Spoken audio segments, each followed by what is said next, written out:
doing some preliminary testing on my MicTuning 12 position switch. I've hooked it up temporarily into the battery terminals, and I've got this nice wireless remote that I, of course, don't have any labels on yet. And I got the antenna for the wireless antenna. I actually just put it over there and mounted it temporarily in that spot on the frame. So I closed the hood and wanted to see how well it worked. And to test it out, I have one of my Morimoto one banger lights in place, and so it does work. Here's my position one, turn it on and off. And I closed my hood and went out quite a ways to verify that the wireless switch did work with the antenna inside, and it does. So I am going to mount it on the other side of the truck. I've got some brackets coming that will allow me to do that, and should work out pretty well. I've got a nice area over there that I can install it in that's got more room. This side over here is pretty crowded with the battery and the fuse box. Also, just to test all the outputs, I'm moving the wire connections over one terminal at a time and testing each one. On 4 now, and I've got 8 more to go. Yay. So that's going to take a little time, but at any rate, I'm testing them all out and make sure it all works.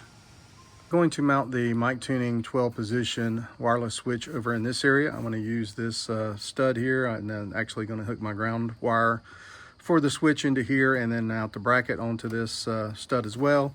And I'm going to use this bolt over here and mount another bracket over here, and these brackets I got off Amazon will extend it out and put the wireless switch right in this area, so I'll have room to hook the wires in and hopefully get them all neat going down through that direction. Then I'm going to run the power wire. I've got a 8-foot 4-gauge aught wire that I'm gonna run across the top of the truck here and then over into that area over there, and that's where I'll hook in the 80 amp fuse resettable circuit breaker, and then finish that off with another piece of 3-foot 4-gauge wire over to the battery terminal. I finally mounted the wireless switch here, or the control box here, and the brackets are, yeah, they're okay. Had to buy a couple of two different styles to get it to zigzag down into the area I wanted to keep it. So they're fairly sturdy, and then I've got my ground wire run over to the stud over here. So I'll be finishing it up with the positive wire going across the truck into the circuit breaker over there, and get this switch all hooked up and ready to install some lights. Getting closer, I've got the positive wire hooked up in the antenna, and I've got it ran through the top of the truck there in that loom, that protective loom. And then I'm coming out and got a drip loop over here in case water gets on there, so hopefully it'll run down. And then into the circuit breaker 80 amp fuse, and then another piece of wire to come around and go into the battery terminal bar that's right there. To mount the wireless controller in the inside of the truck, I'm going to use their provided bracket and mount that they gave me in the kit for this controller. And I put the plate on there, and I actually put some double-sided adhesive tape, and I'm going to install this down into here, and I'll up to as close as I can to that side, and then this will go down inside there like so.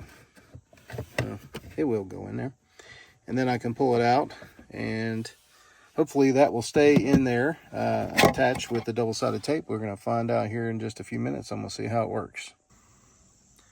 Here is the final install of the MicTuning P1S 12 position switch. I've got the wireless controller in my hand. I've got 8 labels that I'm using. The rock, fog lights, side, amber front, backup, and rear. The other spots, zombie up and down arrows and auxiliary, are just extra available spots, and I just put those labels on there to kind of finish it out so that it wouldn't look strange. and I can always replace those labels later. Overall, I like the product. It seems to work well. I got the wireless control switch panel mounted inside with that mounting bracket and a double-sided tape.